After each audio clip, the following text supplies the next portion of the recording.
Oh, Oh, my. oh, sticky buddy.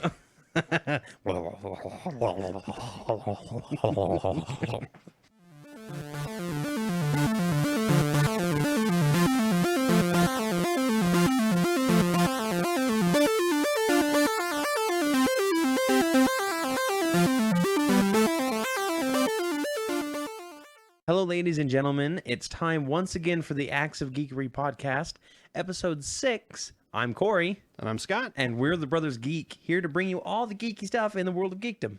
Yep. Geek. Geek. Two geeks And, you know, talking about geek stuff in their geek room. Although I'm kind of disappointed, kind of a slow news week this last week. Not much came out or anything. Yeah, right. Yeah, just ComicCon. Yeah, you freaking liar. All right. First of all, before we get into it, I would like to wish Will Wheaton a happy birthday. Happy birthday. I think it was a couple days ago, but he's 42, so it's Which kind of is- a milestone for a geek. Which is crazy to think about, Yeah. considering he doesn't look like he's 42 years old. No, and he was like, what, 15 to 18 when he was in Star Trek? Yeah, I think so. You know what always kind of bugged me?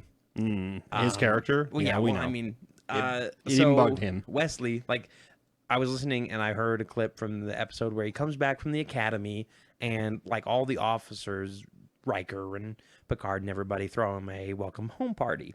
And I'm sitting there like, there is nothing that Will Wheaton or Wesley Crusher wants to do with this group of old people right now. He wants to go hang out with his old friends on the Enterprise. He doesn't give a crap about Worf bringing him pound cake. Was that like pound cake as in a Klingon tradition where they just beat you to death with cake? Here's a pound cake. You are without honor. Or you have extra honor? Yes. I don't know how that works. That's the secret ingredient, is honor. The special ingredient is honor. Honor. Mom's honor. So, we're already off topic. This is going great. But we're going to talk about Comic-Con today. Our whole life is off yeah, topic. Don't worry about That's that. true. All episode is going to be devoted to Comic-Con and what we've seen coming from it. It's over now. Woohoo! Yeah. It was, Well, not woohoo that it's over, but woohoo Comic-Con. yeah, in fact, we have some controversy that would make you not want to say, woohoo, Comic-Con. Oh, yes. We'll get to that a little bit later. First, how do we start the episode? Dawn of Justice news. Hey, not Avengers Age of Nope. Ultron news? At least not yet. That's coming up next. Oh, okay. But if there's Dawn of Hey, Justice, a double dose. Yep. I like it. you get your double dose of geek today. Yep. All right. Oh, yeah. The Warner Brothers panel started out with the Dawn of Justice, and they brought out Henry Cavill and Ben Affleck and Gal Gadot onto stage. What did they say? Did they say all kinds of crazy crap about it? No, they didn't really say anything, actually, at all. Yeah. Interesting. It was kind of weird. They looked like Ben Affleck and Henry Cavill kind of looked at each other with some quote-unquote animosity, and they were kind of wearing the clothes that their characters wear when Were they're they- talking in civilians. Were they acting In civvies. animosity? I think or they was were it, acting. or they actually don't really like each other? I- Because that would probably Well, be good on screen. Yeah, that's probably like, oh, let's see, what actor doesn't like Henry Cavill? Well, Ben Affleck, get him. It's fine. Yeah. Whatever. It was either him or Danny DeVito, and we didn't think Danny DeVito would be good as Batman. They got in a bar fight once, and they pissed each other ever since. Yeah. Orlando Bloom tried to punch Justin Bieber, by the way. Not at Comic-Con, but at Oh, like a darn, club. that would have been awesome. Yeah, he didn't hit the mark, though. And then Justin made a snide comment. I hate that guy so much. Yeah, I think the whole world does. Canada, you can have him back. We don't want him anymore. Get him out of here. Yes, please. But they did show the big three in their costumes. They showed the picture of Superman you've seen where he's kind of standing in the rain. They showed the Batman picture where he's looking all sad and depressed. And then they Emo showed... Batman? Yes, emo Batman. Then they showed Gal Gadot in her Okay. Wonder Woman outfit. I have seen this picture Yeah. many times, Mhm. floating And around you Facebook and I stuff. are on completely different pages about the way she We are looks. definitely on different I pages. think she looks great. I think the costume looks fantastic. Yeah. I don't think she does. I don't think she portrays Wonder Woman one iota. Mm-hmm.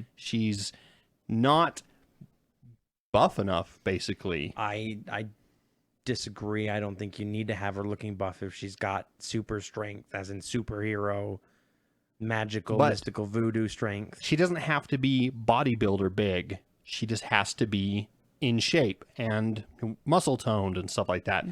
She's not that way. She walks around on 2 little toothpicks, and her arms, she posts that picture of, look at the new bicep I've got. And it's like, hold on, let me zoom in and zoom in some more. And zoom in some more. Enhance. Zoom in some more. Enhance. Yeah, exactly. I think I kind of... Nope. That's just a smudge on the screen. No, I can't see it. Well, here's what I'm going to say is she's supposed to be human perfection, right? Yeah, she is the epitome of female perfection. So what is the latest standard of human perfection these days? Models who are skinny. That's the American standard. Yeah, and where is the movie being filmed? Not the Thermiscreen standard. All I'm going to say is that just be lucky that we're getting Wonder Woman at all, okay? No kidding. It's been a long time. Yeah, and it's much needed, but she looks good. The armor looks really good on her. She looks more like a warrior, and I did see a picture of the colors that were more saturated because Zack Snyder kind of likes to desaturate the colors to give his films a specific look, but the colors completely saturated show a full red, white, and blue ensemble, so you'll be able to see little hints of that in which there is good because the picture that you first saw was her, and it's super dark, like really dark.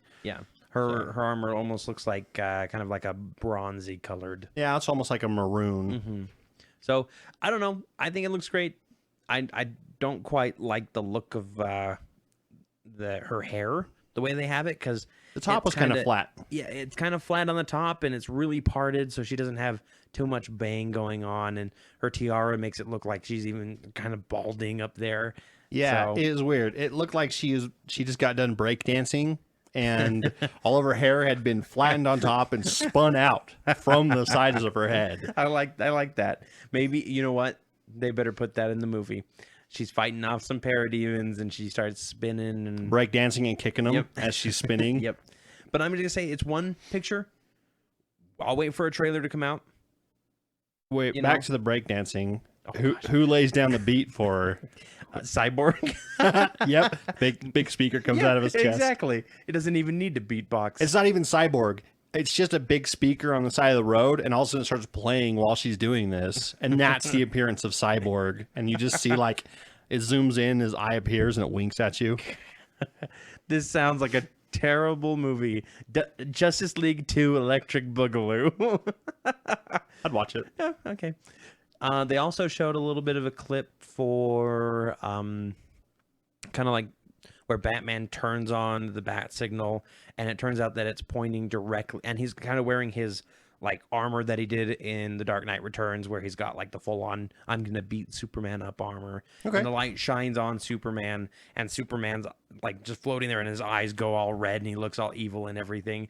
And then it just cuts. So it's like this little clip to tease the nerds. Little glimpse of the Plutonian in Superman. Exactly. And then it basically cuts, and Zack Snyder said, well, we got to get back to work, and they left the stage.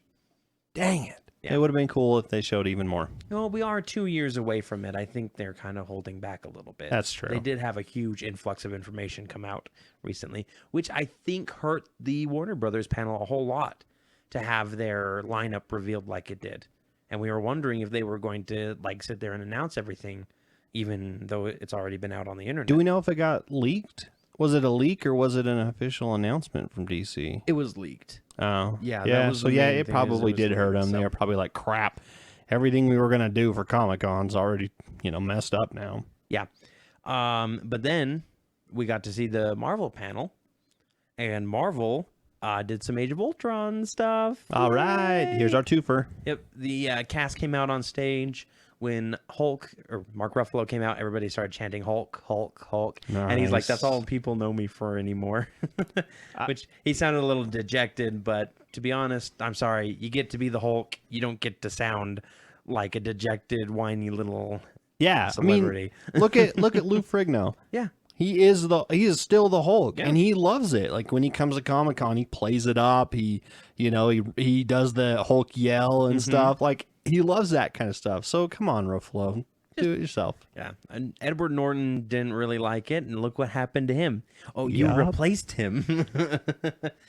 They showed a scene from Age of Ultron where, as I described the scene last time where the people are sitting around at a party and everything, and you actually talked about how you saw Thor's hammer in the picture On the table. Yep. Well, they all have a contest to see who can lift it. Didn't we call that? Didn't Yes. we say we hope that they'd have a drinking contest or something? I think we did, and everybody tries, and everybody's trying, and Steve Rogers, Captain America, gets up there, and he gets it to move just a little bit before this broken down. And does Thor do a Ken Watanabe in Godzilla and go, oh?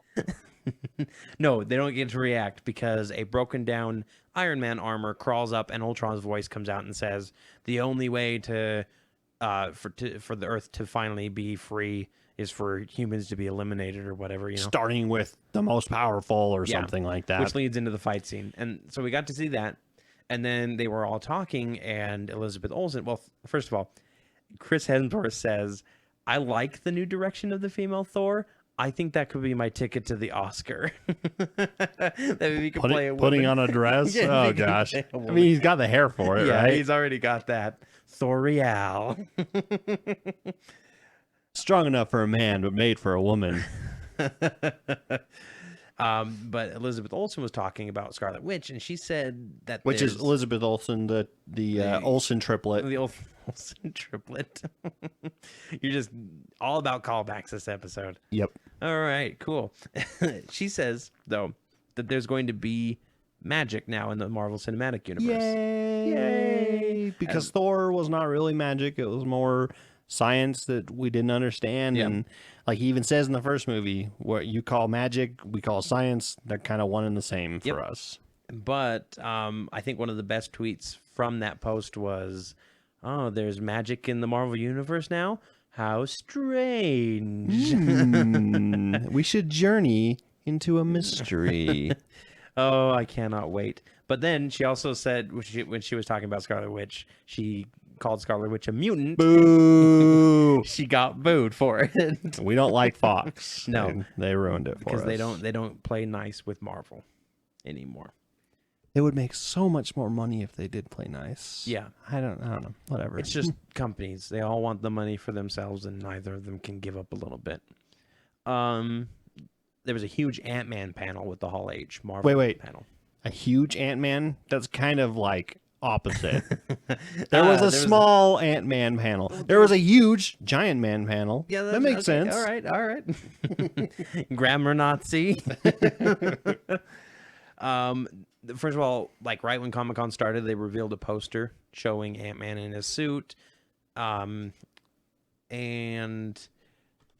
it's kind of got him riding an ant as well. And it's kind of this cool drawing rather than... Kind of looks like Star-Lord's helmet. A little bit, but it's kind of a drawing poster rather than an actual poster, which I kind of like better. You don't get just the characters on screen looking in different directions like Ken Watanabe. I mean, he's riding a flying ant. I'm sold. Yeah, like that. That's really cool. And it's got, Paul Rudd. And a date. And July 2015. that was already announced. Well, I never remembered that, but that's cool. So, here's the thing about the Ant-Man panel, though. The day before they were supposed to do their Hall H panel, they lost 3 cast members. And we thought that they might have been like, oh, I hate this, I'm leaving, because didn't the director left because he didn't like it, and didn't they add like a writer or something? I can't remember. Yeah, they kind of been changing the script. Well, when they changed the script, they knocked out 2 of the characters that these actors were playing. And then the third one had to drop because he had scheduling conflicts, because shooting was supposed to start weeks ago at the beginning of July. But it got pushed back because, the director left and they needed rewrites. So he couldn't anymore because he had another commitment that he had to go to. Okay, that makes more sense. Doesn't sound too bad of a thing. Yeah. Hopefully their characters weren't very pivotal in the movie or anything. Yeah. But they did add 2 new cast members. Okay. Evangeline Lilly.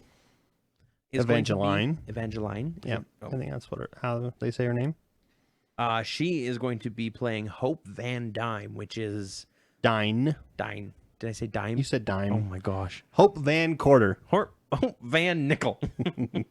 No, Hope Van Haypenny. Hope Van Dyne There you go. is the daughter of Hank Pym and Janet Van Dyne, Also known as the the Wasp. So I think she is going to be playing the new Wasp, kind of like the younger Wasp.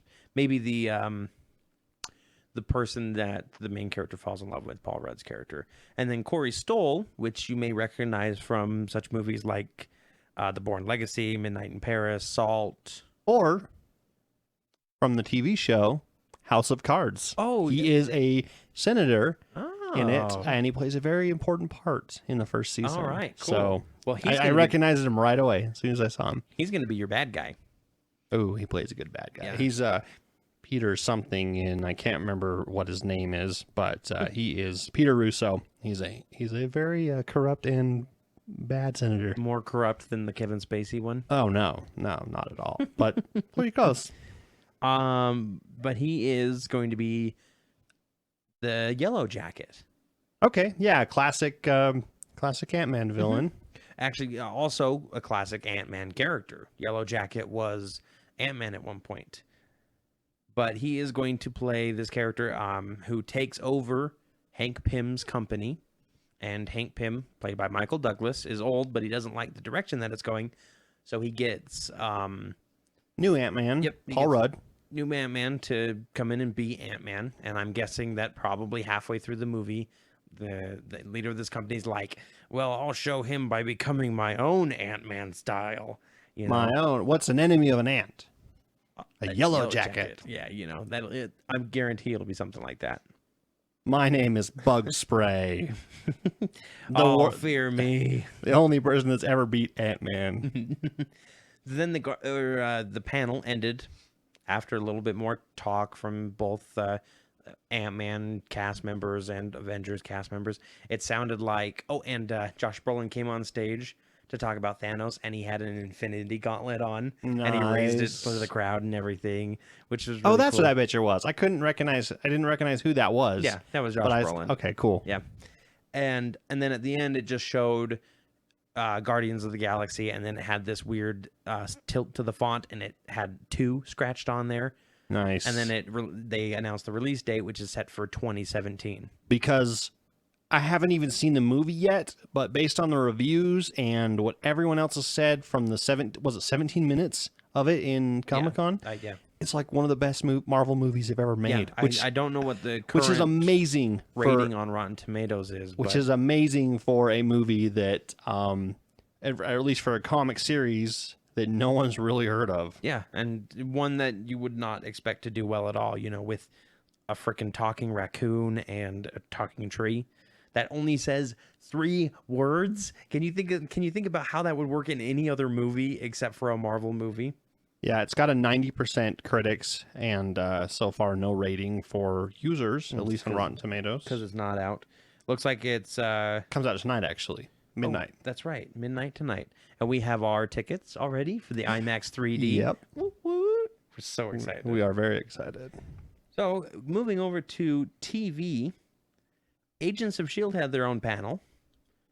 Yay. Yay! And right before Comic-Con started, what's his name? Patton Oswalt. Everybody knows him as Remy from Ratatouille, except for Scott. Scott has never seen Ratatouille. I've never seen Ratatouille. I don't know. I couldn't. Rats and food. It's more complicated than that. Ratatouille 2, the bubonic plague. From all the rats. Yes.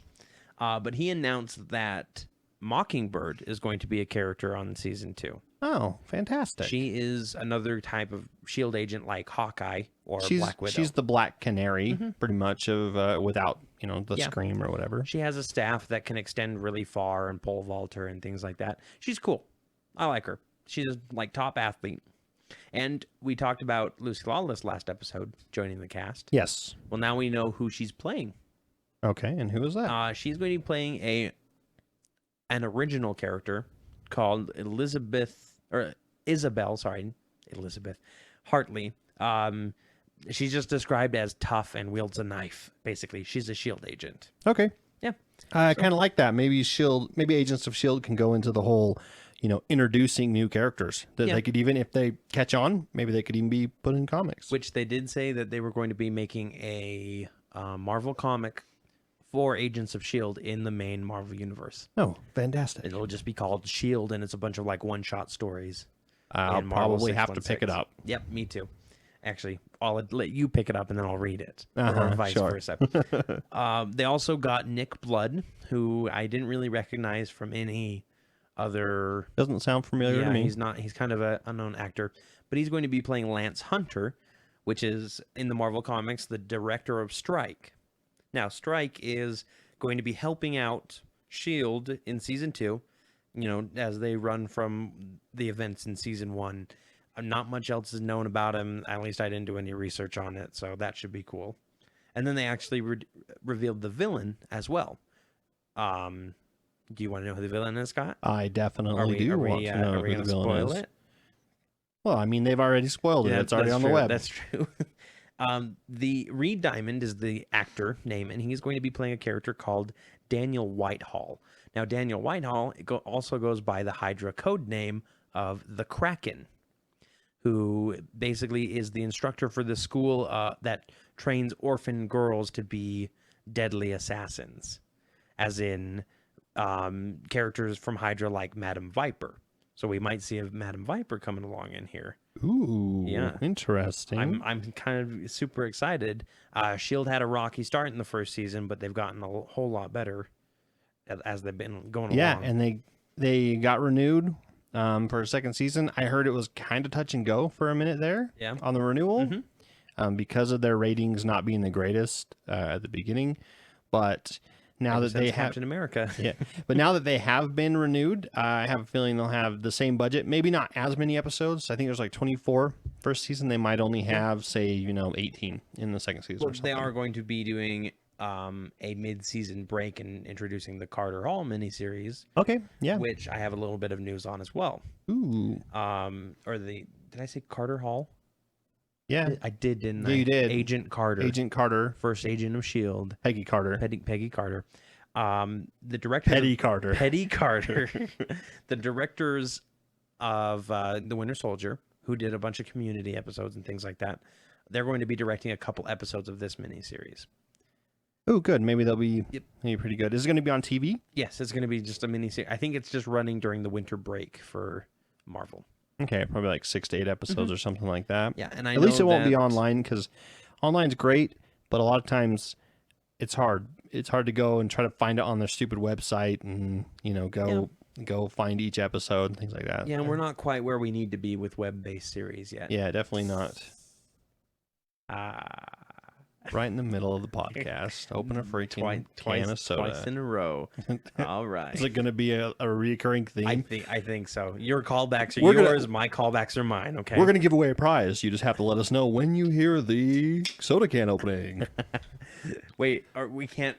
No, don't promise people. My prize will be it'll be like belly button lint or something. You win. And you have to pay shipping. Ooh.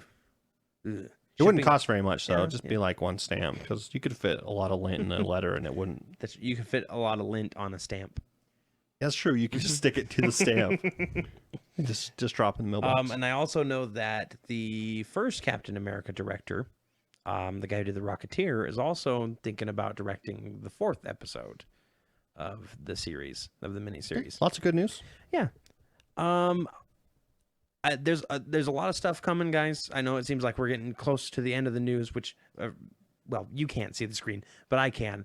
But we have a lot of trailers to review that came out from Comic-Con coming up here in a few minutes. That was kind of probably the biggest thing. Yeah, there was a lot of visual stuff that came out that we're going to talk about. Just running through the last couple of things here. Sam Raimi announced that he's going to be doing an Evil Dead TV show, so you Deadites can be happy about that. Is there going to be a boomstick in it? Oh, I hope so. Maybe a chainsaw hand? There is going to be Bruce Campbell. Ooh. Yeah, he has confirmed that he is going to be part of the series as well. Is he going to be like a mentor? They're going to be like, I'll teach you how to be whatever his name is in the show. Ash. I can't remember. Ash. I'll teach you how to be Ash. Yeah. You mean I got to catch them all? No, we're gonna kill them all. Wrong, Ash. And he just shoots them, and then he says like, "Shop smart, Shop. S smart."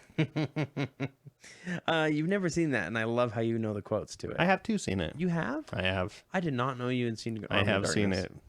Okay, wow. I don't remember much of it because it's got the cheesy skeletons that are worse than like Jason and the Argonaut skeletons.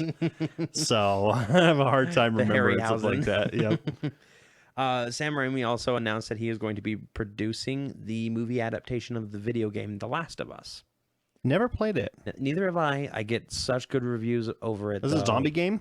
It's kind of a zombie game. It's like fungus infection rather than zombies. Are they actually reanimated corpses, or is it just like they're all dead and it's a apocalypse? I don't know. I think there's living ones, but I think it's not. They're dead. I think it's more they're infected with this disease, kind of like I hear a lot of people love it. A rabid. Never played rabies. it, but people love it. So that should be cool. Now I got one more thing that doesn't relate to San Diego before we get into the trailers. Well, I got something too, which oh. I'm super excited about. Why don't you go first? Comixology. If you've ever heard of that before, it's a web-based digital comics company. So you can, right? I mean, you can go to the store and buy your regular comics, or you can go and buy them online. I like the digital comics. Comixology is pretty much like the de facto standard for digital comics. And so recently they announced that a bunch of companies are going DRM free downloads. What's DRM? DRM stands for Digital Rights Management. Basically, it means when you download something, iTunes has it a lot. If you're familiar with iTunes Music, even I think the Play Store might do it. I'm not 100% sure on that. Okay. But when you download a song, you can only copy it so many times before it locks. And then the file's locked. And then you got to either try to hack it and break it open so that it's unlocked, or figure out some way to get a non encrypted copy or whatever it is. So basically, it's like renting your comics instead of buying them. Yeah, because even though you bought them, you can't download them other than on the app. But however, these companies came out and said, we're cool with our comics being, you can back them up. And they do the CBZ format, which is comic book something, comic book ZIL, I think is what it stands for. I could be wrong. I think Probably they did wrong. PDF too, didn't and they? PDF. Okay, cool. Yep. So you can view them all as PDF, which makes it easier to put on a tablet or a phone or something like that, because they'll all read PDFs. But that's pretty cool news. Yeah. Of course, Marvel and DC didn't do it. Or Boom and Dark Horse, I think, didn't do it either. But a couple others did. Yeah, I know Image did, Monkey Brain Comics, Zenoscope. I think Dynamite might have. I think Dynamite did. There was a whole list of them, a whole bunch of really small ones that I wasn't sure of. All right. Well, I have one thing that's a huge rumor and nothing else. This is totally rumor, guys. So we shouldn't even be in the news section. This should be Yeah. like in its own, the rumors section. There was a potential leak of the names of all the Marvel movies coming out through 2019. Okay. It starts with Avengers Age of Ultron. We know Of that course. one. Yep. Ant-Man. Yep. Captain America, The Fallen Sun is apparently one of them. I think that's actually a comic. I think that's a title of a collection of comics. I think Fallen Sun is one of them. All right. So that could be true. Doctor Strange. Which they're not going to name it anything other than Doctor Yeah, Strange. yeah. At least not right now. Thor.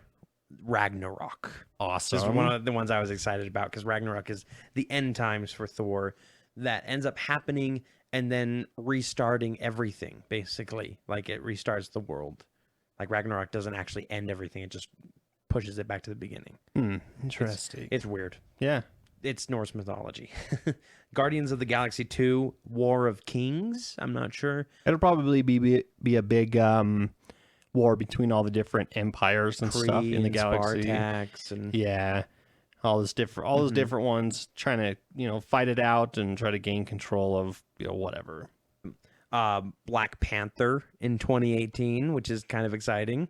Oh, I sure hope they come out and announce this for sure. Yeah, hopefully they'll lead that up to a Black Avengers team. Heroes for Hire, or what's the new Avengers? I think is what they're called. Yeah, the new Avengers would be nice. Then in November 2nd, 2018, which seems a little weird for an Avengers movie, so I'm not quite settle on this. No, that's July 6th, 2018. Oh, I'm looking at the wrong one. Yeah. Okay, never mind. July 6th, that's a little bit better. Avengers Civil War. Ah, that'd be so sweet. Mhm. The problem that I have with this is there's a lot of Civil War stuff that happens with other characters, at least in the comic, like the Fantastic Four have a huge part in it. X-Men. X-Men have a huge part Spider-Man in it. has a huge part because he reveals his identity to the world. I'm not. It'll have to be highly tweaked. Yeah. So we'll have to see. And then November 2nd, 2018, I got it right that time, is World War Hulk. Oh, that's so exciting. Yeah. So awesome. Yep. If it's true. Obviously, rumor, still rumor. And then, of course, May 13, 2019, finally, we get an Inhumans movie. After we've according to already this. seen all these people that could be Inhumans and not explained as mutants because of Fox's Stupidness. idiocy, then we get an Inhumans movie to explain what they are. I would like to see all of this happen, but I don't know if any of it is going to happen. So we'll have to see. I mean, the trailer or we're looking right here, and it's got a bunch of the kind of the title cards. You know, like it shows them all and what they look like, and they look pretty professionally done. Yeah, but there are people out there that can hold just as good a job as a company with big money. That's true.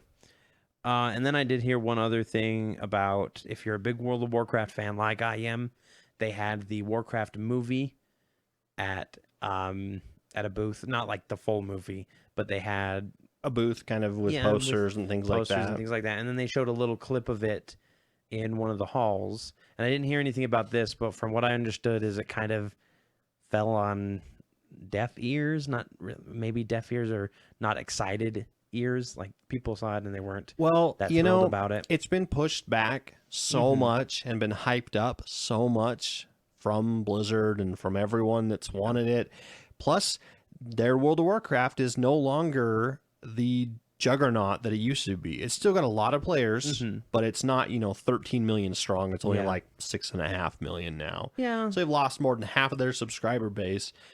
Although, if they release it, everyone that used to play will go see it, regardless. Yeah, so I'm skeptical. I'm hoping that when BlizzCon comes around in October or usually October, November. October, end November. of October, early November. That they'll show some footage from it and we'll be able to see it, and that'll be more of an excited crowd for it and get some more hype for it, because it seems like people who go to Comic-Con don't go to Comic-Con for Blizzard stuff. They go to Comic-Con for Comic-Con stuff. Yeah, and cosplay and things like that.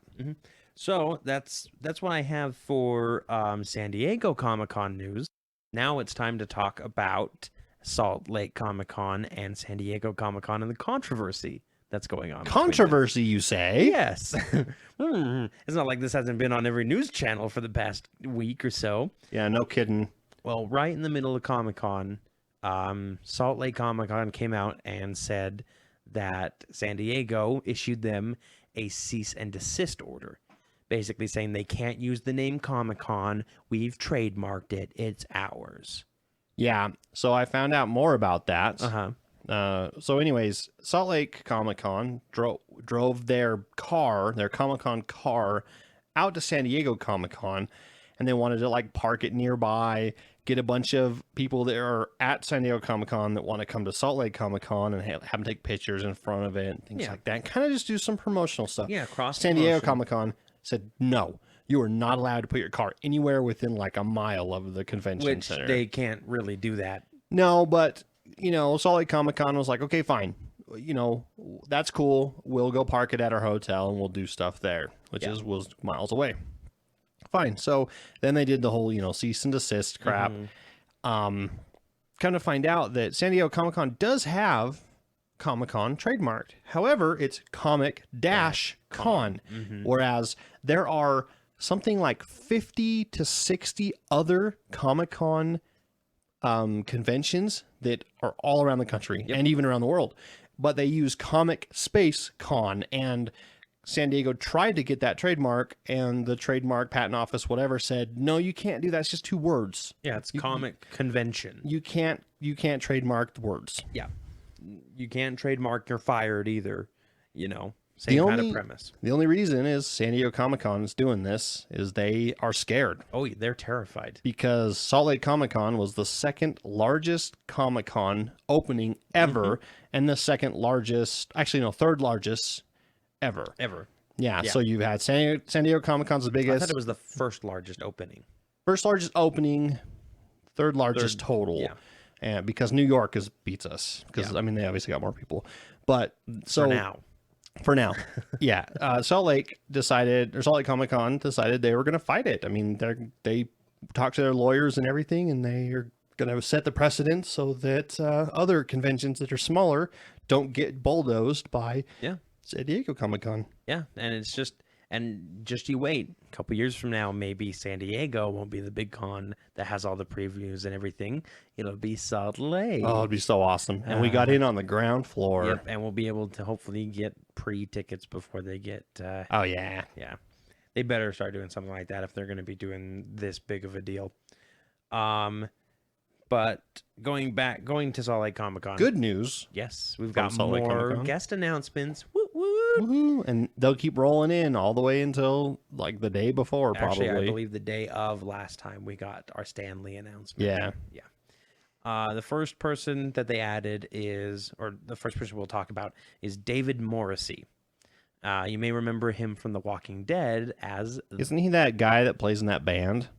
Yeah, yes. Morrissey. Wrong Morrissey. Oh, okay. No, he's the governor, Scott. The governor? Mm-hmm. But that's Arnold. No, not the... Derailed. Thank you for that. No, the one-eyed governor. Oh. Yeah. Yeah, the guy at least I personally don't give a crap about. Every time I saw him on the screen, I was like, next. Next episode. Oh, this whole episode is him. Next episode. Yeah, next episode. I don't care what happens to him. All right, well, maybe you kind of would like maybe more of a female influence at Comic-Con then? Obviously. How about Charisma Carpenter? Ooh, Cordelia. Cordelia from Buffy. It's great. And she's on Angel, right? Yes, she's Cordelia on Angel, yes. And she's also been in The Expendables. She's Jason Statham's girlfriend in the first movie. Yes. Yes. Yeah. I don't know if she's in the other one. She's a very pretty lady. She is very pretty. And I know plenty of people who would like to meet her. That's for sure. One of them being your wife. Yes. She's super stoked about it. Because I think that's 2 now. Because they have Elijah Dushku going as well. Mm-hmm. Yep. That was an announcement before we started podcasting. Wait until they actually get Buffy. Yeah. Sarah Michelle Gellar. Will flip a lid. She will. She will be like, I don't care if it costs me $80 to get an autograph. I'm going to do it. She's going to get one for each of them and probably one for each of her family members, too. Oh, like, yeah, her whole family they'll all love Buffy and stuff. They're huge Scoobies is what they're called. Scoobies? Yep. They're huge Scooby snacks? Scooby snacks, yes. Ruh-roh. You're a big fan of Watchmen, Scott. Oh, I'm a huge fan of Watchmen. Do you remember... Actually wrote an English paper about Watchmen. An English? I wrote English. I wrote an English paper about the Watchmen. About the Watchmen. Yes. How about Moloch from the Watchmen? He's actually a pretty cool character, especially when you learn about his backstory. Mm-hmm. And he's been in a bunch of different stuff too, not just from the Watchmen, though I can't remember anything else off the top of my head. But Matt Frewer is his name. He looks just like Christopher Lloyd. A little bit. Yeah. He does. So I think he's like. He could be Christopher Lloyd's brother, long lost brother. His line is going to be full because people are thinking they're in the Christopher Lloyd line because he's going to. They'll be right next to each other and everyone will be like, "What? Which one do I go to?" Flip a coin, pick one. Well, the Tick is also going to Comic-Con. The Tick. You got to do it with your eyes closed. You can't leave them open when you say it. Because Patrick Warburton has very squinty eyes. He does. Yeah, and he is going to Comic-Con. I'm super excited for that. Joe from Family Guy. Yep. Probably one of my favorite characters. If he cosplayed as Joe, I'd have to get a picture with him. I'd have to pay for it. Be like, this is awesome. So those are all exciting new people that they've added. Now, I was realizing as we were going through this that there are characters that we haven't announced yet, or actors. That play characters. Yeah, because they were announced before we started the podcast. So if you go to the Salt Lake Comic-Con Facebook page and like it, or if you go to their website at SLC Comic Con or something like that. I think it's just actually saltlakecomiccon.com. You can see the full range of actors that they have going and authors and everything. And there's more announcements coming, so keep on the lookout. Yeah, they kind of only announce like the big actors. They don't announce. They rarely announce like, oh, so and so that drew this comic, unless it's someone big like Jim Lee or Oh my gosh, Jeff Johns. Yeah, no How kidding. cool would that be? Last year, didn't we get Ryan Otley, who does the art for Invincible? I think we did, yeah. And he was like one of the biggest. Yeah. And so this year there would be a lot more bigger than that. Well, I'm hoping that with Marvel sponsorship, they're going to be like, here, we're going to throw a bunch of artists at you. Oh, that was another thing that came out of Comic-Con. Welcome Star Wars back to the Marvel universe and comic universe. Welcome. Yeah, Welcome. yay. Congratulations, yay. They've got a whole like sleuth of Star Wars comics that they're going to be coming out with. Including a like 6-part series all about Princess Leia. Now, If you want a strong female lead comic. you see people and you tell them, hey, there's going to be a Star Wars comic. And usually people are like, oh, Star Wars in comic form? That's weird, And so IDW, the comic company, does Star Trek. Yes. And I subscribe to it. I get it every month. And I look at it and I go, why do you get that comic? It is kind of very weird. well done. Yeah. And they can do so many more stories that they couldn't do on TV. And of course, graphics wise. Oh, nice. They can do so much stuff with it, drawing it on the paper. And I love them. I think they're great and they capture the characters perfectly. So I'm very hopeful that these new Star Wars comics are going to be cool. I might pick up one. Who knows? Maybe just to review, but I might pick one up. another show that did the same kind of thing, Firefly. Oh yeah, Firefly had some I've good comics. I've got all the Firefly comics that came out after the show's over, and they kind of do the backstory and everything, and it's great. Did you know, Scott, that there was going to be a Firefly online game? I've heard whispers of it around the web from the web shadows. The deep web. No, not No. from there. We don't go there. No, we stay away from that. So yeah, I think that's pretty much all I have from Comic-Con. Do you have anything else that you can think of besides before we get into trailers? Besides all the trailers, no. All right, let's go ahead and jump right in then. Trailer talk. I was jumping in. Okay. Splash. All right. That was jumping into the geek waters. It's Those just, are gross and smelly. It's just sweat and Cheetos, all right? I'm glad you just went with sweat and Cheetos. I'm not doing anything else. We're a G-rated podcast. No, PG-13. Mostly. I think we're PG-13. Then we get one F word per podcast. Yeah, well, I mean, we might want to limit it a little bit more than that. Yeah, I mean, you never know who's PG-10. listening. How about that? Okay. Yeah. That's one F word probably every 3 podcasts. three podcasts. So, Scott, why don't you get us right into trailers that we saw from Comic-Con? Tons. A couple game trailers, couple ones based off games, mostly movie stuff, and 1 or 2 TV ones. So we'll go over like the game ones or game related. We got Lego Batman 3. Woohoo! If you've never played the Lego games, Pick one up. you need to go play it. Yeah. They're great. Marvel Universe is probably one of their best. I don't care if you think they're for kids because they are fantastic. They're fun. Hobbit, they're Hobbit. funny. Yeah. The Marvel one that we've been playing is pretty good. Yep. There's just lots of funny stuff in it. But we got Lego Batman 3, which, like you said while we were watching the trailer, they should just call this Lego Justice League because it pretty much just pulls in all the characters from the Justice League. Yeah. Plastic Man is in there. But from what I hear in Marvel, Lego Marvel, Man? yeah, it's Plastic Man. Okay, because the elongated man's the other one. Yeah, Plastic Man's the one that can transform into anything. You can't just stretch out. Yeah. But it just kind of goes over, there's a big crisis and they all have to get together. And it's mostly a comedic thing. Yeah, that's kind of what Lego goes for, is serious but comedic at the same time. Which is great. Yeah. I think it's fun and it works. It works really well. If you've seen the Lego movie, serious, but also lots of comedy throughout it. Oh, yeah. The other one that's related to a game is Halo Nightfall. It's a digital series from I'm not Ridley a big Halo Scott. fan. From Ridley Scott, though. Oh, Ridley Scott, like Yes. Aliens? Like Aliens, Ridley Scott. Mm. Yeah. And it's kind of a online digital series. It'll probably come out to Netflix, I'm assuming, at some point, maybe Hulu as well. Yeah.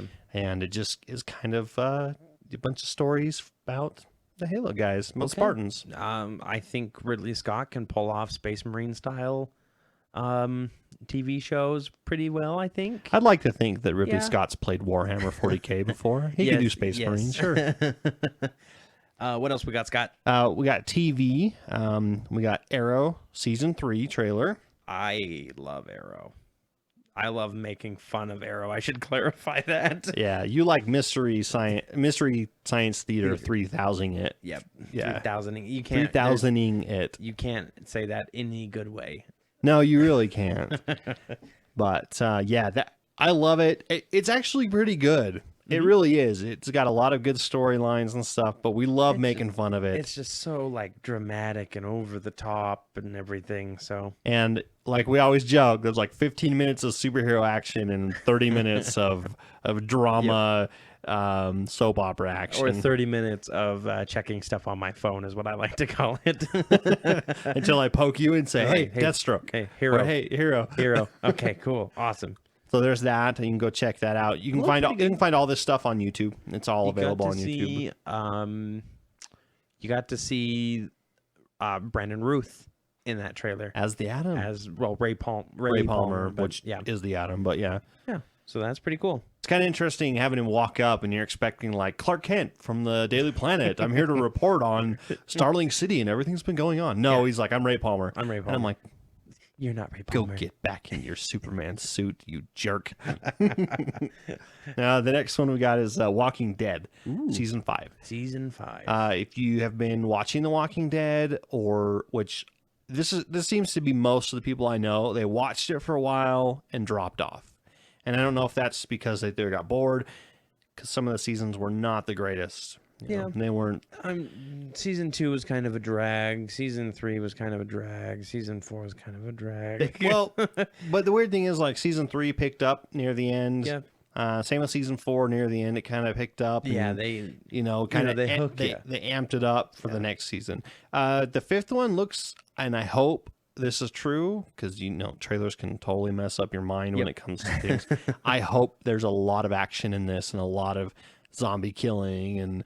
There's going to be zombie killing. But a lot. Not just like the occasional one or two every episode. A zombie I'm going to stab it with my little tiny knife, That's it. No, it's got to be brutal and worthy of George R.R. Martin.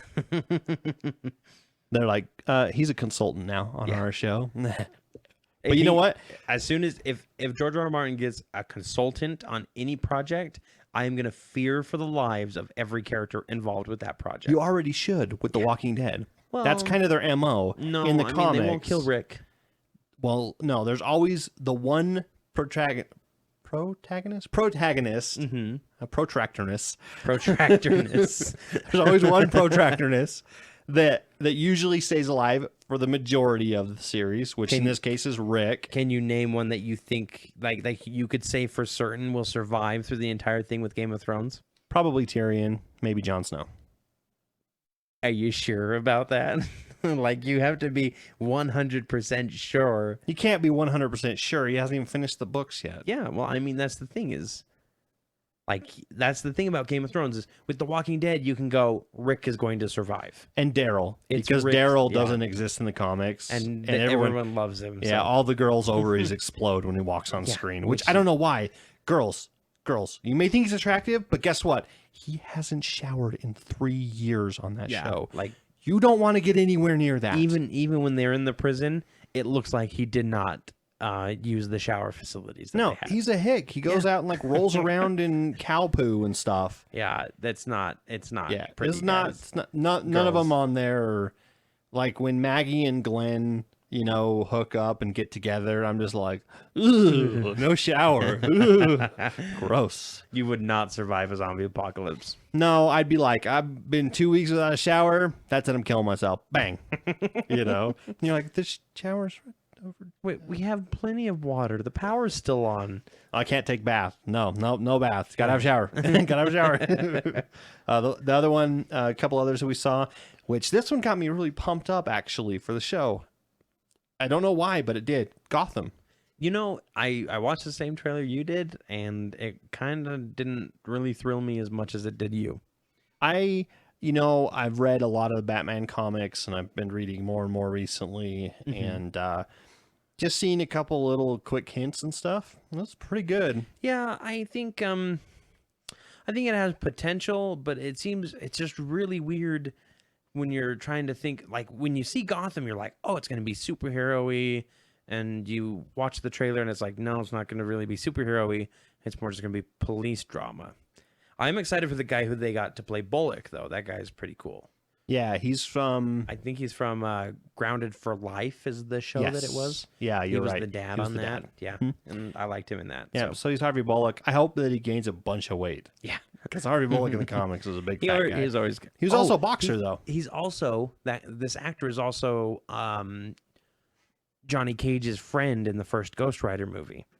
Oh, yeah. His, Thor buddy. Mm-hmm. Yep. So, his manager or whatever. Yeah, I think it was his manager. Yeah. Another one that we had, another TV show, Constantine. Now, this one got me super pumped up. I will agree with you there. I'm excited for this. It showed more than just, like, the first episode footage, I think. I hope. Even if it didn't, that's even better.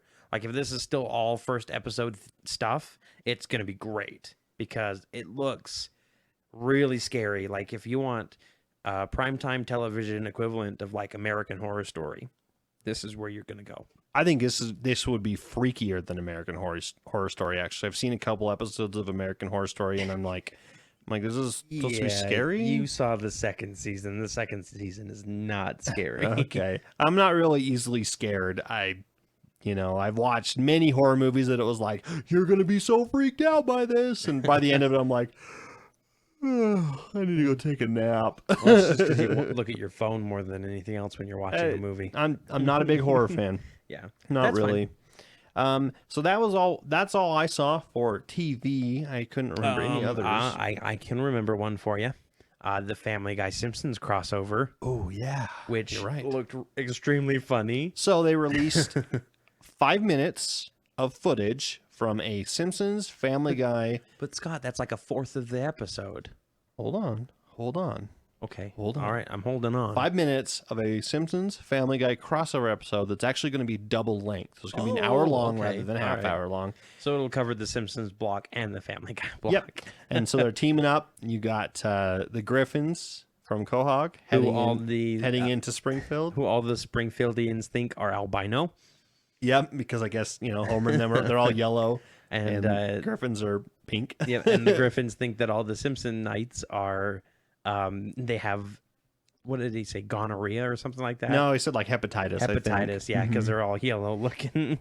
So if you wanted to be accurate, it would be jaundice. Jaundice, I think is what it is, where your liver fails or something. Yeah. But, anyways, that was great, hilarious, and it wasn't a like the first 5 minutes. It was bits and pieces from the whole episode. But lots of funny jokes, lots of throwbacks between the two, and lots of making fun of each other, which I thought was great. Basically, I'm glad they're able to play along. I heard a rumor, and I don't know how true this is, that Futurama was supposed to be crossed over into this partly too. I don't know if it's going to be just a quick thing or not, but I guess we'll I see. hope they do like a full crossover episode, because that would be really cool. I actually have a picture to show you a little bit later of Bender in an Iron Man look for it. That's a t-shirt. Awesome. So yeah, where are we now in season 4, by the way? We're like what, episode 9, 8 or 9? Yeah. Mm-hmm. If you're keeping up with us for 8 or 9 on the episodes. Oh, that's awesome. Yeah, I want that t-shirt. It's a pretty cool t-shirt. I'll have to find out where they're selling it. Yeah, no kidding. And I think they said that they had one of him as another character in armor too, but I can't remember the character. He could be like Cyborg. He could be Deathlock from Marvel. You mean Marvel Cyborg? Yeah, Marvel Cyborg, pretty much. Yep. And then we're moving on to, we got movie trailers. We've got a new trailer for Interstellar. This isn't one that came out with ComicCon, but this is actually one that Scott's been waiting for, at least. I'm excited. Yeah. It is Christopher Nolan, Yeah. which he did the 3 Batmans, which the first 2, great, loved them. The first 1.5, great, loved them. Which half? Just whatever, like every Joker bit gets put into its own half. Like that's half the movie. You just cut the Joker bits out and watch them. Oh, I was gonna say you didn't like the Joker bits. I was gonna reach across the table and slap you because I was gonna say, "Wow." Yeah, no. Those are the bits I did like. Okay. He's doing it's a sci-fi, where at least in the first trailer you kind of see a little bit. You've got like Matthew McConaughey, and you don't know. All right. And you don't really know anyone else. You get Michael Caine. Michael Caine in it, which is basically playing like Rich Alfred. Yeah, Basically. he does the same thing. He's the informative one, just like he was in Inception and Dark Knight and everything. Yeah. He tells his stories and moves on. Basically, you get the premise from the first trailer that Earth can't support either the population or something's happened globally, probably like global warming or something, climate change, and they can no longer grow enough food to support everyone, or there's not enough water or something like that, which, it could happen, but you get kind of a glimpse of it. You don't know what happened or what is really going on. Yeah. And then Michael Caine comes on the screen and in his, deep British accent, he says that he's Matthew McConaughey, I need you to come with me. I can't do that. That was almost Sean Connery there. Yes, it was. You have to break out of a prison too. But anyways, they throw him on a ship, and he's supposed to go into interstellar space, which is the space between solar systems, to try to find other planets. Yeah, that are livable, I guess. Yep. So, but we don't know. And then so they come out with this trailer, and it explains a lot more. Yeah, and it shows a little bit more about the characters. Anne Hathaway's going to be in it. Yep, which totally didn't realize that. I don't know why they didn't bring that up in the first trailer. I thought that would be a pretty big draw. Yeah, they might have showed her for like a second. Shown her for like shown. She might have been on there for like a second, but we didn't really see much from her. I think because most of the footage is her inside of a spacesuit, so you can only see her face. You can't see like her hair or anything else. So it's kind of hard to. I mean, we had to watch it twice, I think, to be like, who is that? We kind of. Luckily, we have 3 people who watch these trailers at the same time, and we can all pick things out. Yeah, but it's really good. Check it out on YouTube, and you'll like it. Another one that's coming out, which, I know that my father, he'll never listen to this podcast, but he would love this. Mad Max Fury Road. Ooh, Mad Max. Yeah, never seen any of the other ones. Neither have I. But does that I make know us about bad it. Geeks? No, I wouldn't really consider that too geeky of a movie. We're kind of new age geeks if you think about it. Like anything from maybe mid 80s on up, we've seen. Yeah, maybe. Yeah. But it shows a lot of really cool old cars that have been patched together with weapons and spikes and platforms and crane, all kinds of crazy crap. Yeah. And you got Tom Hardy. Pimp My Ride, the movie. Pimp My Ride apocalypse style. Yeah. Basically. It's a desert. Basically, they're all flying through the desert on these cars, chasing each other and shooting each other with guns. It looks like a lot of fun. You got Tom Hardy playing Max. He's Mad Max, or whatever his real name is. I don't like him in Dark Knight Rises, but Tom Hardy's a good actor. I'll give him a shot. You also have Charlize Theron in it. Really? She's really hard to catch. She's one of the main girls, but we've been trying to catch her for years, and we just she's just so skinny. She slips right through the net every time. We tried one of those box traps once, but I ended up eating the Skittles. Cory got trapped in the box instead. I'm sorry, I just wanted the Skittles. Yeah, not 100% sure on the plots. We'll have to watch Mad Max, the original one, before with Mel Gibson. I think the basic thing is everybody's trying to get gas to get to the next place. Is it gas or is it water? It's gas. I think they say something about water in it too. I think water's like the currency. So yeah, there's a lot of cannibalism going on too. That's weird. Humans. I don't know why in every apocalypse movie or story they always go to cannibalism. If there's no food, what do you eat? Sure. I mean, fine. Yeah. But I don't know. I don't know if I'd want to eat a person. Hey, Scott, I have 3 words for you. What? Dwarves riding rams. Dwarves riding rams? Yep. That's a good segue. And we're going to mention it every time. Yes. Oh my gosh. The trailer we're talking about is Hobbit, the third movie. The Battle of the Five Armies. Yes. Dwarves riding rams. Dwarves riding rams, and maybe rams riding dwarves. We're not 100% sure yet. We may have seen one in there. Who knows? It's probably in the background. It looks really cool. I'm super excited for it. It looks like a movie that's going to be half of it just like the normal kind of talking about the state of things, and the other half, a giant battle between 5 armies. So if you read the book, I personally haven't, but I've have. heard enough from Cory and from other people about it. There's a massive battle in the book of 5 armies. Is it 4 armies versus the orcs, right? Yeah, 4 versus I think 1, so. basically. I think it's orcs versus humans, elves, dwarves, and I think they claim that the 5th army is the Eagles. The Eagles show up and attack and everything. All right. So, but orcs always outnumber everybody else because they're Trailer starts off and you're like, oh, another peaceful Hobbit trailer. Oh no, there's a dragon burning a city. Just out of nowhere. oh no, they're saying that people are gonna die. Yep. And then of course you've got the song that is it Pippin? Pippin sings in Return of the King. Sung by a lady this time. No, it's sung by Pippin. Is it really him? Yeah. Oh. Okay. Well, he's got a very ladylike boy, singing you got voice, kind of I a guess. ladylike voice there, I guess. But it's a really good trailer. You should check it out. Yeah. Another one that we saw this week that came out was Sin City: A Dame to Kill For. Yay! Not just a regular trailer. This is the Red Band trailer. So for those of you who want a trailer after dark, Yes. This is a don't watch it with your kids around trailer. in fact, you probably shouldn't watch Sin City with your kids around. Yeah, don't. Yeah, Yeah, that it's might not not be a really a good kid-friendly movie. It's a great movie. Don't get us my wrong. gosh. It's a fantastic movie. And this one looks just as amazing. Or better. Hopefully it's better. It's a Sin City 2 Sin Harder. Yep, it'll be sin harder. It's got a lot of great imagery with the whole black and white, with only certain things being accented. All the blood and stuff that happens from like limbs getting cut off It's like and pure bullets white. is pure white rather than actual red. It's great. Check it out. It's about 3.5 minutes long, and it's made us really excited for the movie, which is actually coming out in 2 weeks. Yeah. 3 weeks. 2 or 3 weeks. 3 weeks. 3 weeks Yeah, from 2 now. weeks is Expendables 3. Speaking of movies coming out soon, we saw the newest trailer for TMNT today when we were out of or this week when we were out of our movie, and it actually looks really good. Yeah. Just because Michael Bay is attached to it, apparently doesn't mean that it's going to be Bayified. They probably just attached his name to it to try to get like celebrity cred, which they shouldn't. Yeah. Because it just made us at first go, oh no, he's going to ruin it. Not the Bay. No, he's going to Bayify it, and it's going to be terrible. Yeah. I do have some controversy regarding TMNT if you want to hear it. I do. So the Australian release is going to be September 11th.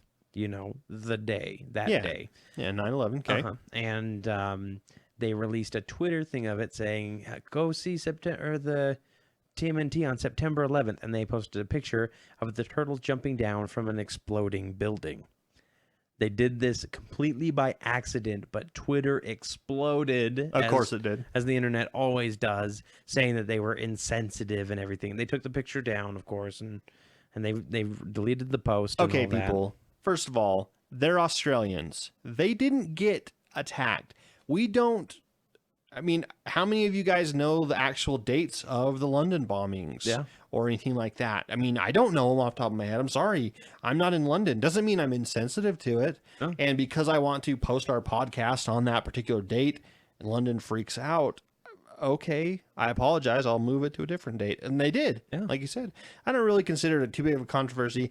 Some people just like to complain and some people need thicker skin, and some people need to have less thicker skin, in my opinion, when it comes to the internet. Because I know one guy said, I don't know, he said something that was really insensitive about.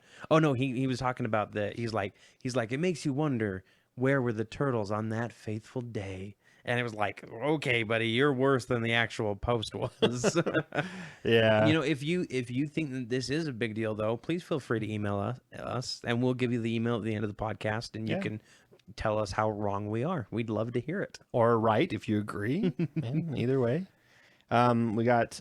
So we went over Sin City. We got Hobbit. I think that's it. The Mockingjay trailer came out. Oh, yes. It's kind of a another one of their teasers. Yeah, it's a little more information than the last one. Yeah. It's not 30 seconds of President Snow talking. It's actually of Katniss and her going out among the things and her being a symbol and stuff like that. If you've ever read the book, you'll know what I'm talking about. It looks all right. I mean, you get to see the Marjorie Tyrell from the Game of Thrones. Yep, you get to see her got in her that. little head shaved and everything, which looks pretty cool. There's also one other thing that we saw this week, Scott. Something that we weren't supposed to see again. Something that got leaked. Well, I know, but I want to also go back and mention, as far as the trailers go, if you like Game of Thrones, I do. They have a blooper reel from season 4. Oh, yeah. And you get to see them, all the actors mess up. Oh, yeah. It's kind of funny because when you're watching the show, you get so immersed in the show that you don't realize that they're real people and they have to do these couple times. Yeah. And it's just like, wow, I would never see Cersei Lannister outside of Game of Thrones as anything but, her. I mean, that's a bad example because I see her as Mama instead and from Judge Dredd. And the lady from 300. She's the wife. but it shows them they're goofing up and they're talking and all of a sudden it's like, line? They totally forget. Yeah, so that's pretty funny. That's pretty funny. You can check that out as well. Sorry, I jumped the gun there. I'm just super excited about this thing we weren't supposed to see, Scott. Okay, let's start up. Let's rewind. Okay. Corey, yes. I have something you'll be really excited for. Oh my gosh, I can't wait. I don't know what it is, but I can't wait. A Deadpool movie. There was test footage leaked on the internet this week of Deadpool. And what they would be doing as part of a movie. Yes. And not only Deadpool, Ryan Reynolds as Deadpool. They got him to voice Deadpool. It was just kind of this CG animation test footage thing. And it looks like everything I ever wanted in a Deadpool movie. Yep. Breaks the fourth wall. He jumps down off of a bridge into a moving Escalade through the sunroof, and he's a bunch of thugs, and they're all like, "Oh my gosh, what's going on?" And he says, "Tommy, this is really hard for me to say. I'm pregnant." And then they start fighting. And he starts killing him. Which this is just like classic Deadpool, and this is all I want from it. I'm sorry, that test footage. If they just played that as the movie, I'd be happy. I'd pay my $5 and be like, ha ha ha ha ha. That was great. You can no longer find the test footage, unfortunately. That's so it sad. got lawyered, and it got hammered down quick. Yep. I think it was out for less than 24 hours before it got dropped. This is really interesting because not only is it hammered out quick to say, like, that's just a way of saying, yes, this is our footage. We don't want it out there. Give it back. That's kind of we're looking into it. But the response from the community, from the online community saying, oh my gosh, this footage is amazing. It should be an indicator to Fox that they can do this and they will earn money with it. Yep. If they do it good, yeah, it will be great. People will love it. They'll flock. Yeah. I mean, even people that have never heard of Deadpool will either get, word of mouth or they'll read a review or something. They'll see a trailer. They'll go it's kind see of funny. it. And the next thing you know, Deadpool's going to be even bigger than he is now in comics. Which is kind of impossible, but, we'll see. Yeah.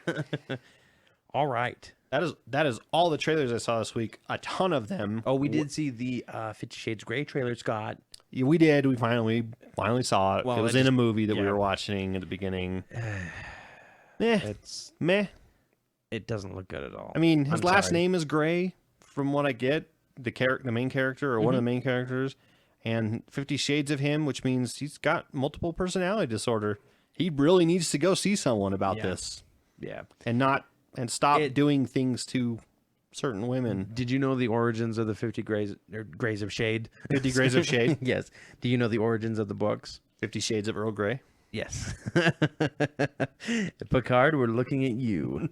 It's the picture of him on Risa or whatever, where he's in a bathrobe and is barely covering things. That should be our picture for the podcast. Yep. Remember that. Okay, I will remember that.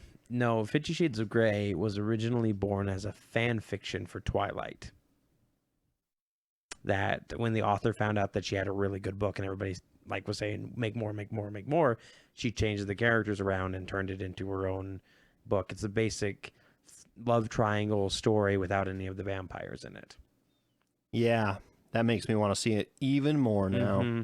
So for all you people thinking it might be good, you're probably going to be surrounded by a bunch of horny grandmothers when you go in there who have all read the book. Yeah, I'm just like in Twilight. I think the age difference is a little different for Twilight, but okay. I don't know. I know I won't go see it in theaters. I won't either. I probably will do everything I possibly can to avoid seeing it. Yep. Including putting forks in your eyes when somebody tries and shows it to you. Yep. And spoons in my ears. And maybe a knife sticking out of my mouth. I'm not sure. Just so that I can't taste it. A butter knife. You don't want to taste 50 Shades of Grey. No.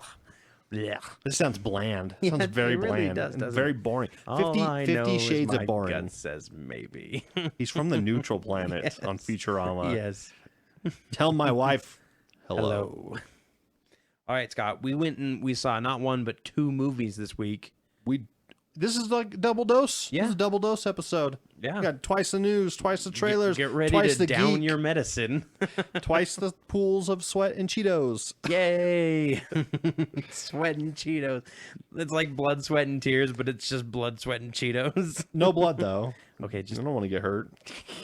I don't want to get AIDS. Geek AIDS. I don't want Gades. Gades. That sounds yeah. I rescind that. We saw Lucy on Sunday. We did. What do you think of Lucy, Scott?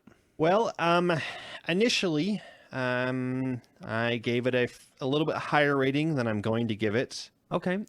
You were excited for it from all the trailers. I was. I mean, look at the last couple podcasts. You were talking about all the different clips and everything. I was very stoked. And the well, first of all, so we got Lucy, directed by Luc Besson. He's director of The Fifth Element. Yep, that's probably the thing he's most notable for. There's another one that I can't remember the name. It's apparently really good. It's a guy's sniper. Anyways, he's also known for the Transporter movies. Okay, not terrible, but not great. He directed the Taken series, which are okay. Okay, the first one's good. Okay, the third one was okay. He third directed one? The third one. Second not one. The second one. Yeah, second one was okay. I'm looking at number 3. Yeah. 3 Days to Kill. Ugh. That Which was I a heard. horrid movie. Hated it. It was, even our parents were like, "This is boring. This is so And boring." They've seen Grown Ups and enjoyed it. Yeah, they enjoyed Grown Up. Sorry, parents, if you're listening, or anyone that likes Grown Ups. It's a bad movie. It's an Adam Sandler movie. Ah, That's it's all really you bad. have to say to clarify it. He used to do good movies. So I don't know what happened to him. He used to be cool. What happened to you, man? You used to be cool. He's also done Brick Mansions, which is one of the ones that Paul Walker did before he died. Okay. So, Alrighty. but it didn't do very good. Yeah. Even well, with Paul Walker's death on it. Luc Besson. Oh, he also did From Paris with Love.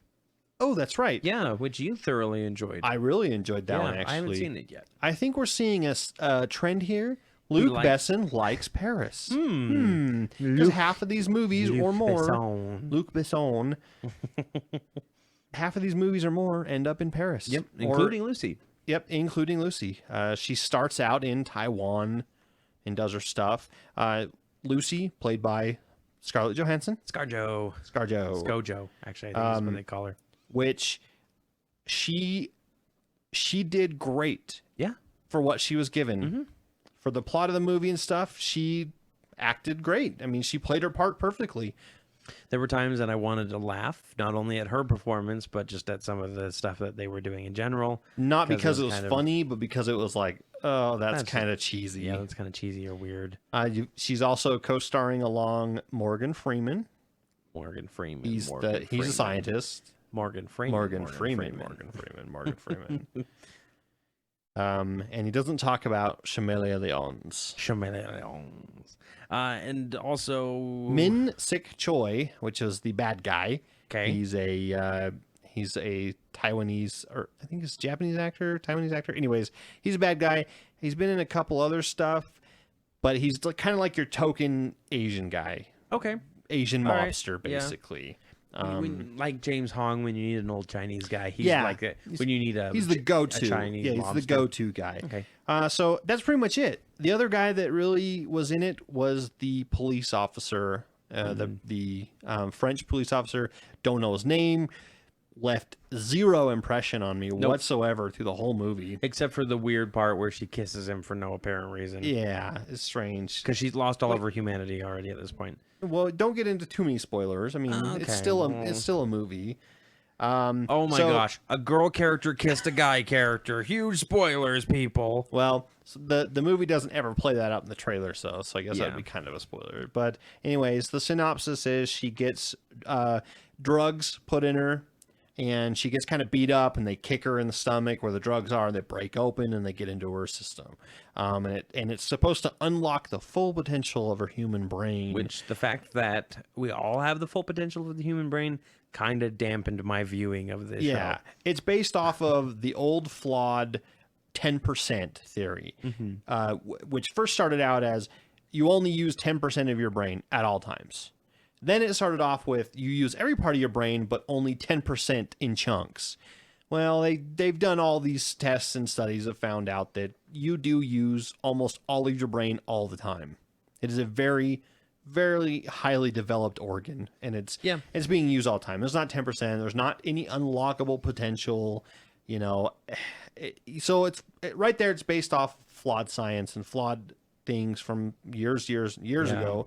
It kind of dampened it. So you have to kind of go into it with a suspension of disbelief, or suspension of belief, I guess it should be, and go off this. And if you do that, it's kind of fun. So the first 45 minutes of the movie for me is a pretty good. I thought it was a pretty good movie. At least first 45 minutes. Starts out a little bit slow. I liked the little cutscenes that they did between nature and reality. Yeah, lots of good imagery between what's happening in the scene. Like there's a point where it's her and she's in a hotel and she's got to deliver a briefcase to these thugs, these Taiwanese thugs. I think it's Taiwan where they're at. Anyways, and then it cuts to a scene of a cheetah, which are the thugs, stalking a gazelle. She's the gazelle, and then it goes back to her and she's being led upstairs and the cheetah's running after the gazelle. I mean, it's these cool little nature stuff, which I really liked. It was good nature stuff. So that kind of brings me into one of the good things about the movie. It was very visually well done. Yeah. Everything, the whole movie I thought was visually fantastic, except for some of the cheesy moments, but we already covered that. Yeah, but they weren't really. It was like her doing her fake seizure thing. Yeah. That was pretty terrible. But the last 30 or 40 minutes, she, spoiler alert, turns into a big computer and unlocks the full potential of her brain, and then starts zipping around the universe looking at stuff, going back in time. It gets weird. It gets so weird. And I mean, it's watchable. I think it's watchable, and I'd watch it again, but it's not going to be one of those movies that I'm like, I have to watch this. It's going to be like, oh, it's on TV. Cool. Yeah, I'll check I thought that there was very little character development. Yeah, almost none. Because it's just like Lucy, you find out like once she gets her powers, she just basically shuts everything else off and acts like this super powerful, I don't care about anything aloof. There's a part where she has to keep taking the drug because her body the cells are multiplying super rapidly inside of her. And basically she's got to keep taking this drug, otherwise they're gonna die. Yeah. And there's a part in the airplane where her skin starts like flaking off, but not in a gross way, but like it's like dissolving. Yeah, like she's like sand, like she's turning to sand kind of thing. So she runs to the bathroom, and that's really like the visual on that was really cool. Yeah. And I thought she did a really good job about that and playing that. Even though the animal cuts seemed kind of goofy, they were pretty good. Yep. There's some good jokes in there. I thought it was kind of fun. Yeah. Because she does a lot of like cool things, telekinesis, and she sees all the cell interactions between a tree and the water and the ground and stuff like that. Yeah. And she's able to hone in on cell phone signals that are going out into satellites in space. She's able to. It seems like she's got the power of swipe and touch technology everywhere in her brain. Like, those commercials, like you watch a commercial and you watch the people as they swipe across the screen. It's like she's got that through the entire movie.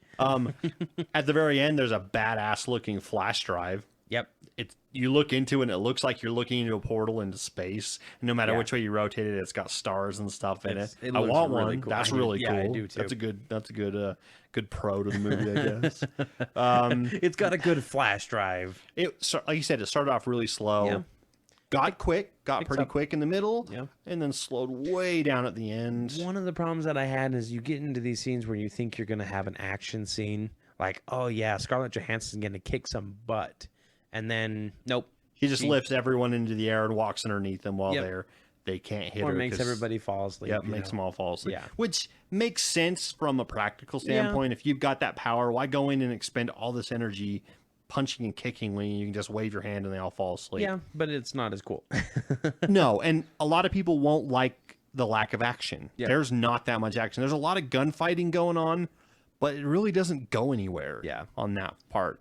The ending, it ended kind of abruptly, and you go, what? I want more. I want more. I want to see what happens after this, after this is all done.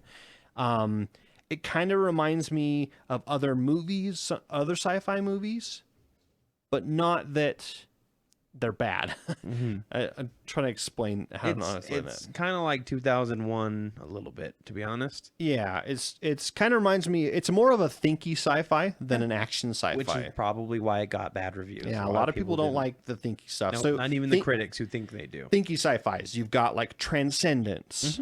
I haven't seen it, but I've heard from other people that like sci-fi, like I do, said it was pretty dang good. Yeah. You know, they like the whole uploading your mind into a computer and all this cool stuff. 2001: A Space Odyssey, really slow, really thinky, not much action or any at all, really. I say that one of the thinkies that actually did work was Inception. That Inception's probably more of a thinky sci-fi. But Inception also had a ton of action thrown in everywhere. Well, I guess that's true, You know, too. it's got the whole scene with the train and all the gunfights and the slow motion and the rotating room. I mean, there's a lot of action in that. I wouldn't really put that up there as a really thinky movie. There are a lot of thinky plots in it, but another one that I really enjoy called Moon with Sam Rottweiler. Rockwell. Sam Rockwell. Rockwell. Sam Rottweiler. Yeah, it's just a dog on the moon, okay? It's Cosmo. Yeah. Cosmo. But I really enjoyed that movie. That one's really good. A couple others, I was just trying to get a list of ones that are the same. Sunshine, where they have to take a ship and go reignite the sun. Yeah. Kind of a disaster movie, but more of a thinky disaster. Very little action in it. There is some, but most of it is just like the first 2/3 of the movie is lots of like talking and thinking and science, you know, and stuff like that. And a lot of people don't like that. Gravity's got a bunch of action, but there's also a lot of parts that make you go, oh wow, yeah. Holy Gravity's crap. a beautiful movie. Yeah, and it's fantastic. Go see Gravity instead of Lucy. Yeah, I mean, I could go on and on and on about sci-fi movies that I liked that were fairly similar to this. So I won't bore you all with this. So go see one of those other ones that we recommended, not 2001, and go see Moon. It's on Netflix. Moon it's great. Is pretty good from what I hear. I haven't seen it yet. I love it. It's got fantastic reviews and it's really From good. Sam Rottweiler. So what do you give it? What did we say our rating was? Out of 5. Out of 5? Not Meatloaf's. That's another podcast. Yeah, it's not Meatloaf's. Geek cards. We do geek cards. Yeah, I'm gonna give it 2.5 geek cards. I'm gonna give it 2. I didn't hate it. Yeah. But I didn't love it. And so it's one of those movies that falls right in the center. I can watch it if it's on, or if I'm super bored. I honestly don't think that if it were on TV, I'd watch it. So I'll give it 2. You'd probably skip past it. Yeah, I'd probably go and find something else. Okay. The other movie we saw was a couple days later. We saw Hercules. Oh my gosh. And I will let you take the helm on this one. Oh my gosh, Hercules.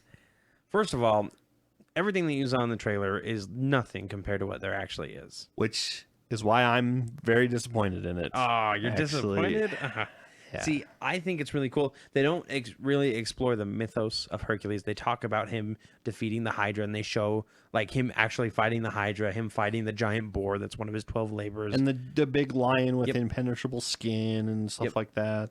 But it turns out that Hercules is just a mercenary with a group of other mercenaries who go and they fight these. The Hydra, quote unquote, is a bunch of snake cultists, basically cultists with snake heads on their bodies that disguise themselves like that, and people just automatically claim demons, or monsters. And that's why I didn't like it. I didn't like the fact that they played it up as a mythical magic romp through Greece. So you didn't like that they lied to you.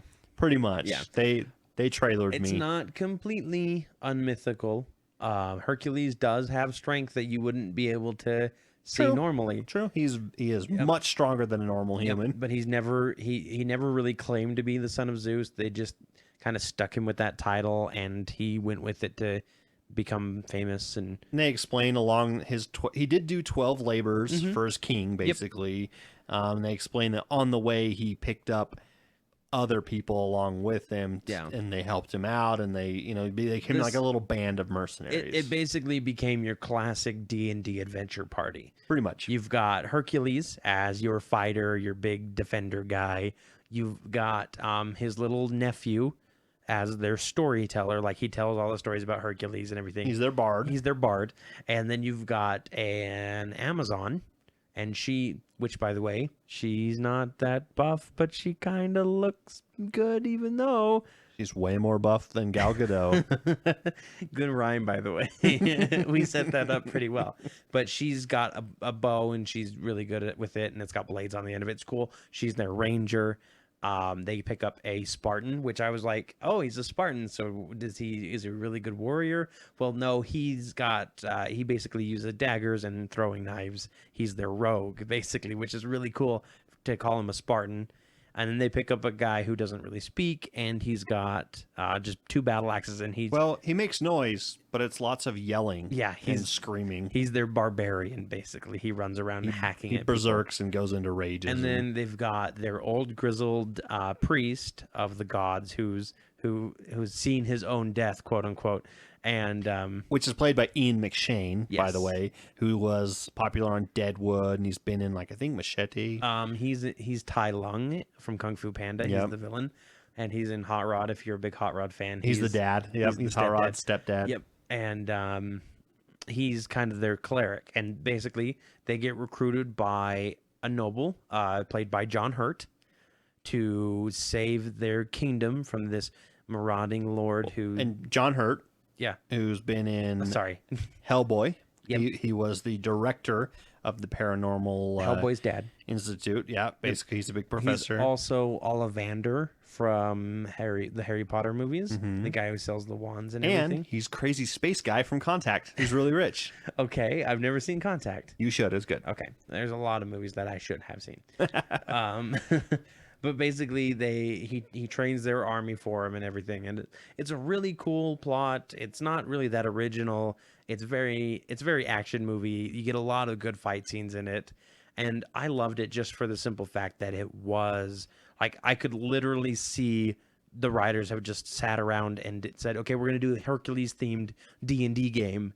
It really was. And at the end of it, they went, okay, everything we just talked about, that's what happens in the movie. We've got it recorded. Let's just write it down and give it a little punch up. Just like in any D&D adventure, you get a group of people together. They all have different skills or all different abilities. Yep. And they go and they get picked up by kings and other things to be like, hey, we need your help. Yeah. There's this guy it's casting literally, spells. And we'll pay you money to come help us. Yeah. There's no other way to say it. Mercenary it's a work. D&D adventure. Yeah. So that's why I super enjoyed it. The visuals on it were really cool. Not as original as Lucy. Like I said, it's kind of the classic action movie. I liked the way that they mingled the mythological in there, more as kind of like, oh, look, that thing's a centaur. Oh, no, wait, it's just a man with his back to the sun, and you can't see the horse's head. That's kind of cool stuff. Yeah, and I mean, that was kind of a spoiler, by the way. But I was disappointed in the fact that there wasn't more mythical stuff, but yes, it was kind of cool how they kind of tie that all together. How they kind of go, it shows you how a story can become super exaggerated as time goes on, to become, crazy mythological, or whatever. The Rock, he's a decent actor, actually. I actually enjoyed him thoroughly in this. I hate his yelling speeches, though. Yeah. It was all I could do to not bust out laughing, because he's just... Today is our day. The day we celebrate our Independence Day is all I wanted.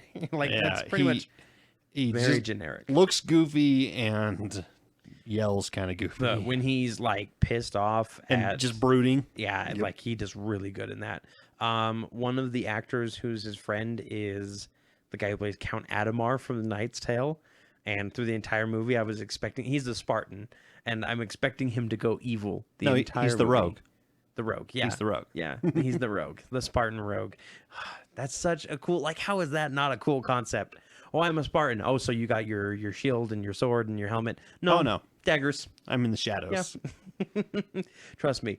I think it's a great movie. It's worth your money. I'm going to give it 3.5 out of 5. I'm not going to give it like a full 4 or 5 because there are problems with it. Like you said, The Rock's kind of goofy. There's some interesting moments in there that you're just kind of like, yeah, that was cheesy. It's kind of your classic action movie, though. Go shut your brain off. Have a blast with it.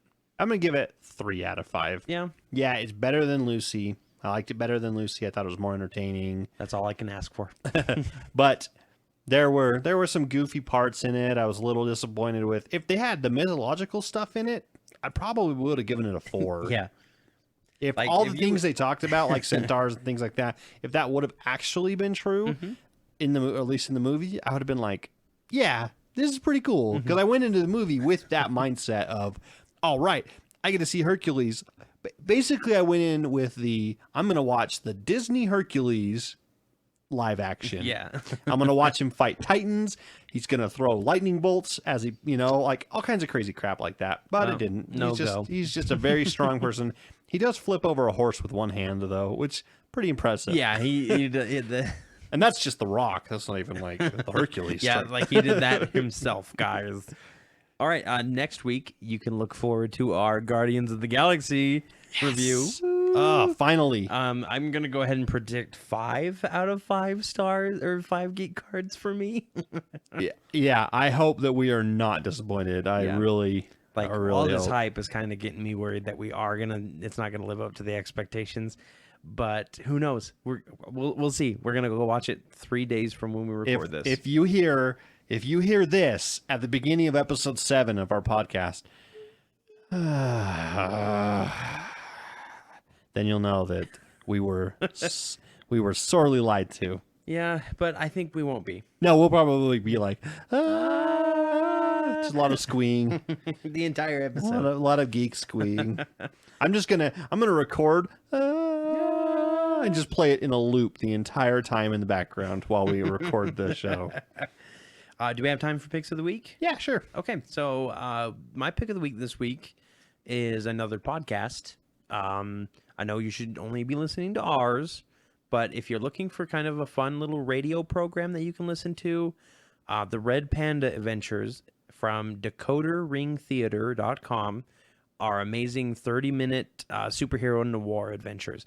The Red Panda is kind of this Batman-esque figure who his main superpower is he's a master hypnotist, and it goes through. It's all set in Canada. He's Canada's greatest superhero, and it's set in the mid 1930s. Does he leave a bottle of maple syrup every time he defeats an enemy? Here you go, eh?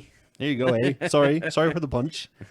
But it starts in the mid 1930s, but as the series progresses, it's kind of been progressing through the timeline, so you get to see him go through World War II and everything. I think it's a great. I mean, like I said, if you just got 30 minutes of a drive, just put it on, plug an episode in, you'll enjoy it. It's kind of that old 50s radio style where it sounds like you're on old time radio and that kind of thing, but it's good quality. It's like 2000s quality. Nice. That's great. My pick of the week is Funko Pop, the vinyl figurines. Oh, they're so great. They are fantastic. If you've never seen these, where have you been hiding? Because they're everywhere. Yeah, they are literally everywhere. They have taken every pop culture icon, movie, well, not every, but a good majority of them. Most of them. And turned them into these little giant-headed, small-bodied vinyl plastic figurines. There are 5 on your desk right now. Yes, right behind me. There are 5. I've got Groot, which is a bobblehead. So cool. His big head bobbles. I've got Domo Superman, which is just weird. I think it's awesome. It's Too. fantastic. You've got Budget Iron Man. I've got Budget Iron Man, which is a bobblehead. I've got Sharknado, Ooh. And I've got Bilbo Baggins, but not just Bilbo Baggins. He's Bilbo Baggins with the ring on, so he's totally Invincible. see-through. Yep. Well, yeah, he's not invisible. That would be a terrible Funko Pop. Just open it up. It's just a empty package full of air. Going back to your Sharknado one, it's a single shark with a tornado around it. Maybe we'll post a picture up on the website or on the Facebook page to show everybody, because it is hilarious. And I think it was the whole reason you started buying these things, because you saw this one and you're like, I have to have it. I've never even seen that movie and I have to have it. I just saw it on the counter at our local comic shop and I went, yep, I grabbed it right away and threw it in with my order or with my comics. And they're great. They have everything. They've got all the new Guardians of the Galaxy. They've got all the Marvel characters. Marty McFly. They've got Marty McFly and the Professor. Yep. They've got, I think, almost over 1,000 different ones. Yeah. I have the Tyrion Lannister one from Game of Thrones. Yeah. There are Walking Dead ones, Game of Thrones ones. There's, oh my gosh, True Blood on there. Goonies. There's Goonies. Yep. What's the one with the bigots that... Duck Dynasty. Yeah, that go hunting. I love how you said bigots, and I'm like, Duck Dynasty. I know exactly what you're talking about. They have those. Yep. They've got all those different ones. They've got all the different Marvel characters. They've got 3 different versions of Deadpool. Oh, yeah. They've got regular Deadpool in his X-Force costume, and Deadpool without his mask on with his creepy-looking, scarred-up cancer face. They have Magic the Gathering Planeswalkers that only make sense if you play Magic the Gathering. They've got Big Bang Theory. Oh, yeah. Big Bang Theory. They have bobbleheads and non-bobbleheads of all of them. I think they have an alien one, like a xenomorph one, a predator one. I mean, you just go online and look up Funko Pop. You can find them on Amazon. They run anywhere from $10 to $15 per figure. It sounds like a lot, but I think they're a blast. They're great to like put on your desk at work. You know, put them on a shelf in your room. I mean, I'm gonna have to designate an entire shelf to them because I know I'm gonna buy a ton of them now. Oh yeah, I started picking them up. Yeah, I'm just looking at the Sharknado one here, and it looks incredible, and it hurts too. Holy crap, he's got good teeth. Are you sure you just didn't buy a shark in a tornado? Maybe I did. If so, you got a great deal. I hope they make other versions. You know, Sharknado 2 version of it, where it's got a bunch of little sharks in it instead. That would be really cool. Maybe they'll make the Orca Cane, which is a hurricane full of orcas. That's not actually a movie, though. No. Squid Cano, which is a volcano with squids coming out of it. I mean, that'd be awesome. Shellquake. Yeah. If you want a bunch of shellfish. Lobsterquake. Lobsterquake. That's my pick of the week. Funko Pops, I think they're hilarious. They're fun. We'll post a link to at least the Sharknado one on Amazon or something. You guys can go check it out. They're a blast. Do we have time for challenges, or should we just end it? And that is all we have time for today. It's just because I failed. I failed too, so we're gonna continue over to the next I think week. we're just gonna have to throw those challenges out the window and start over. I honestly, I hate to say it, but I really just don't have the time to watch Battlestar Galactica right now. Yeah, and I haven't had the time to play Hearthstone. I mean, you got me addicted to Minecraft. Thank you very much. You're welcome. And that's all I've been able to focus on playing if I have any game time at all. What I'm going to say is next week we'll come up with some challenges for each other then. And we'll have an actual topic? Yeah. On it? This week's topic was Comic-Con. Yeah, that's true. You're right. Yeah.